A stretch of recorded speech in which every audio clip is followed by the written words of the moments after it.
कुत्रा आहे मी, कुत्र्याला का खाऊ? ताट तरी वाढ. जमिनीवर खायला घालतो मला. मी तर बाबा बोलायला सोडून दिलाय. काय बोलायचा? हा आज होता ऐकत ना आमच्या पोरी होत्या. बघ सासरी कशा वागतात. नाही या. अरे गप. तो अंडा नीट पोडता नाही का येत. तिला सांगून काय पटतं का? कधी माझा ऐकला नाही. हा ही सुनबाई काय? हा जेवणाची पद्धत नाही, पाणी द्यायची पद्धत. अरे गप. ए याचा आवाज कशाला करतस? हे झालं का?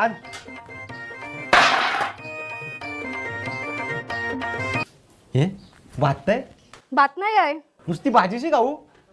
7 दिवस झाले तुम्हाला बोलताय तांदूळाना. घरण कोण माझं ऐकतंय का? काय नाही, जेवढा होता त्याचा मी सगळा केलाय. आता फक्त भाजीच आहे, तीच खा. भाकरी आण. तांदळाचीच तर भाकरी होतंय, कंची बनू मी? जा शेजारच्या जवळची मागून आण. शेजारची इथं जावाला तुमच्या आईने तोंड तरी ठेवलाय का? जिथं जातान तिथं भांडतान. नको जाऊ. नाही